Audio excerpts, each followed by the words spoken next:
elementary school was a happy time. It was a period where I knew and liked just about everyone in my classes, something that would not remain true as I moved beyond primary education. I experienced so many things that I simply haven't been able to in the time since. The straightforward joy of running around under the hot sun, sweat dripping down my neck as I desperately tried to avoid whoever was it in our daily games of freeze tag.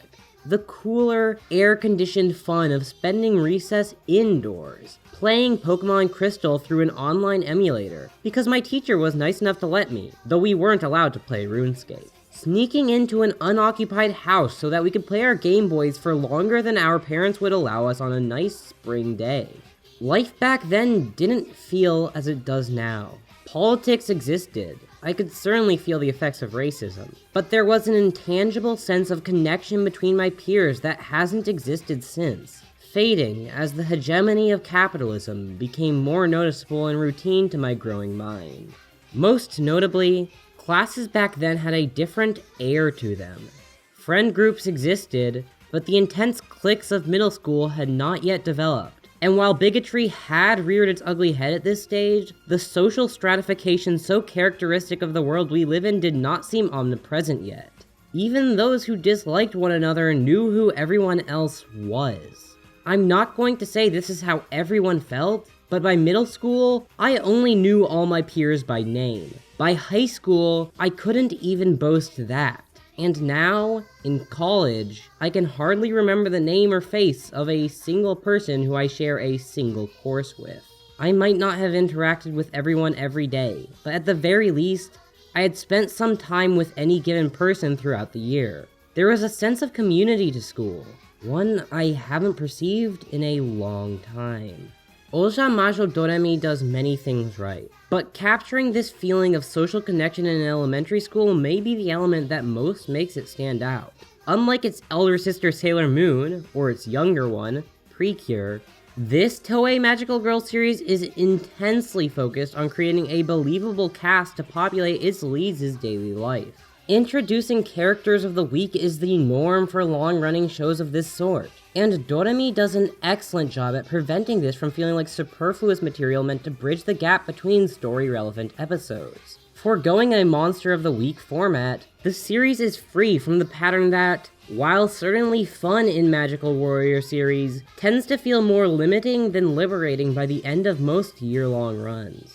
Here, the only requirement is that magic be used in some way, allowing for a more diverse set of scenarios that aren't forced to stuff fights into places they don't fit.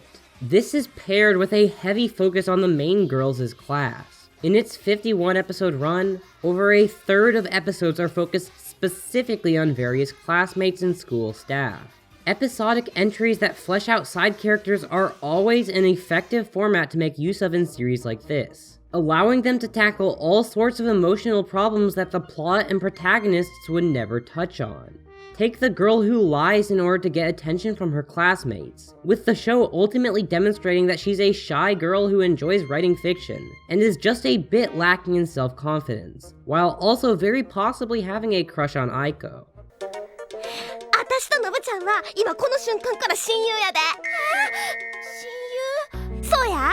本当？嘘ついてどないすんねん。Similarly, look at the episode where the class's resident rich bully is shown to be just about as insecure as you would expect, helping her to connect with another girl in her class who also has father issues. パパと喧嘩しちゃって、これからおばあちゃんのところへ家出しようと思って。まあ、あなたも？ These episodes are all great, and the show delivers upon them perfectly, which isn't unexpected given that it's got some of Toei's best directors on it, including Junichi Sato and Takuya Igarashi, reunited 2 years after Sailor Moon. However, what makes it really work is that these aren't just one-off episodes. These members of the class return, usually in the background, but occasionally interceding into a given episode's plot. Doremi may not talk with, say, Marina all that often, but she's there, and this is a key part of the show's appeal. The series is very focused on how magic shouldn't be used as a crutch, but instead as a tool that can assist you in improving your communities and helping people wherever possible. As the test administrators say on the eve of their final exam, 地域住民のお役に立ってこそ一人前の魔女よ。 rather than simply state a moral like this with no elaboration, expecting it to resonate due to the obvious importance of being a nice person, the series takes time to build up who the people are. It would be hard not to see some of your own friends or classmates in certain characters, so the moral resonates stronger than it might in a less deft series. This focus on the sidecast is made more important when we look at the main characters. Much of what characterizes the so-called Ojamajo comes from their interactions with others. Doremi is a classic pink klutz, who's quick to make friends with anyone who isn't a bully. よし、魔法の呪文はバッチリ。 Aiko is a comedy-oriented tomboy who's always ready to stand up for others. そんなん10羽人からげみたいなこと言わんといて。関西人やのうて何わっこ言うてや。 And Hazuki is perhaps the purest cinnamon roll this side of Steven Universe, willing to help anyone out, though not as naive as you might expect. 私の方こそ急につっけんどんにしちゃって。ごめんなさい。 The other two witches are similar, with Pop being a genius at gathering people around her while still maintaining a childish vulnerability. 落ち着いてやれば大丈夫だって。わかった、やってみる。 Contrasted to Onpu's more backhanded approach to life, using her idol veneer to hide her manipulative nature, which itself covers her more altruistic traits.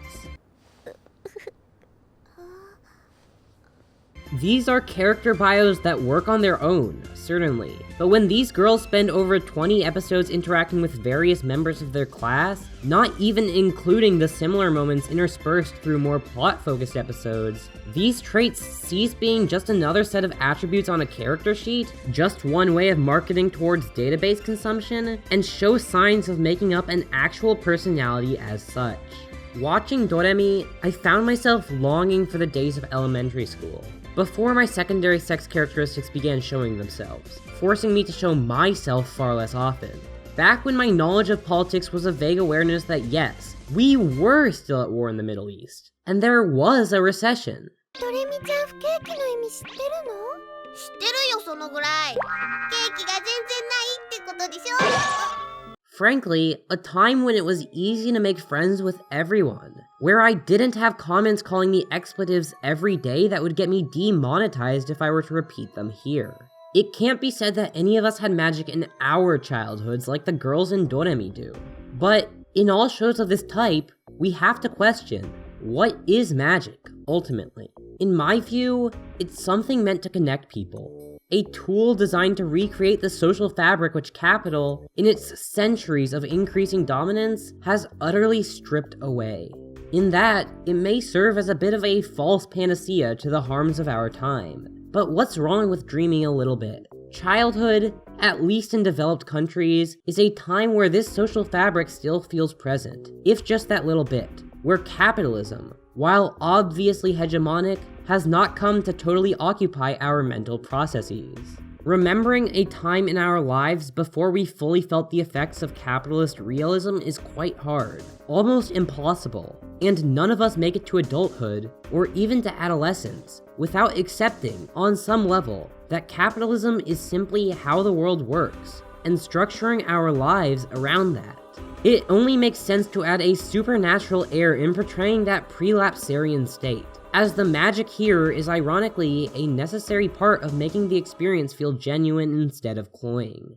Doremi isn't the only show that's taken this approach. Its siblings do the same thing, if for different ends, but it's a rare breed in perfectly capturing the feeling of being a child, with all the joy, sorrow, and hopeful naivety that comes with.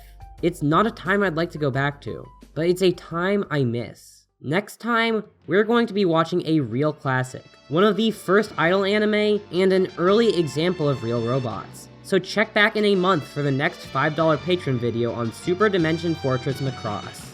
Thanks to my patrons who made this possible, especially my $10 patrons, Alice, Vey, Annalisa Koenig, Petra, Jolene Munson, Rose, Kathleen Rao, Shadowfish, Pajama God, a huge pair of cats who are friends with anime characters, Blanc, John Clark, DJ Jax, Days of Summer, War Dog E, Michael Tersigny, and Mad Marks. You can also give me a one-time donation with the coffee link listed below, find where else I'm at in the description, and I'll see you next time. Bye-bye!